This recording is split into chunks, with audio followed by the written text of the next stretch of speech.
ఇప్పుడు ఆయనే ఆ అధ్యక్ష పదవికి పోటీ చేస్తా అని చెప్పేసి అడ్డుకున్నారని చెప్పేసి నన్ను చెప్పిండు. దాని ప్రకారమే నాకు సపోర్ట్‌గా వస్తే వాళ్ళని అడ్డుకున్నారు. సపోర్ట్ కూడా చేయలేదని చెప్పేసి చెప్తా ఉన్నారు కిషన్ రెడ్డి.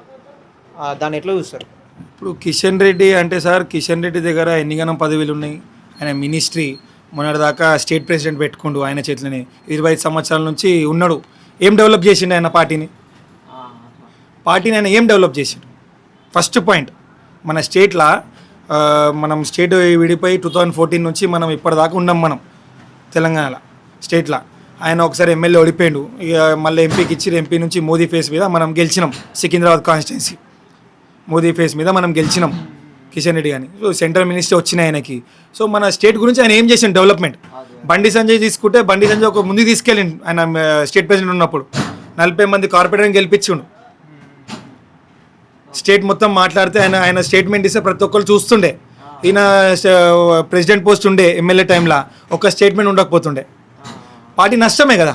పార్టీ గిట్ట ఆలోచన చేయాలి, సెంట్రల్ గిట్ట ఆలోచన చేయాలి ఎవరిని ఎన్నుకోవాలి ఎవరిని ఎన్నుకోవద్దు అనేది. మెయిన్ మైనస్ పాయింట్ మన తెలంగాణలో మెయిన్ మైనస్ పాయింట్ అనేది కిషన్ రెడ్డి. 100% అది మెయిన్ కిషన్ రెడ్డి. అసలు పార్టీకి ఆలోచన చేసి అసలు పెద్ద మనుషులని ఒక వేరే మంచి పెద్ద పోస్ట్, దీనికన్నా పెద్ద పోస్ట్ ఇచ్చి కూర్చోబెడితే ఇక్కడ స్టేట్లో వేరే వాళ్ళని అప్కమింగ్ వాళ్ళకి ఇవ్వాలి. యూత్ పర్సన్కి అప్కమింగ్ మాటలు కొద్దిగా ఏంటంటే ఇవాళ రేపు కేసీఆర్ తట్టుకోవాలి, రేవంత్ రెడ్డిని తట్టుకోవాలంటే అంత ఈజీ కాదు. బీజేపీ మంచి ఊపులు వచ్చింది.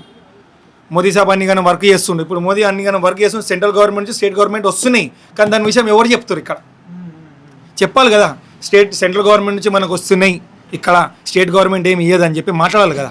మాట్లాడే వ్యక్తి ఎవరున్నారు ఇక్కడ?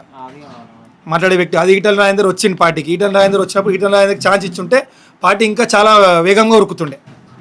100% ఈటల రాజేందర్ ఒకవేళ వచ్చి ఉంటేనా పదవి, ఇవాళ స్టేట్ వేరే లెవెల్ ఉంటుంది. ప్రతి జిల్లా కార్యకర్త, ఏ కార్యకర్త అయినా సరే ప్రతి జిల్లాలో పోయినా వాట్సాప్లలో ఈటల రాజేందర్ గురించి మాట్లాడుతుండే.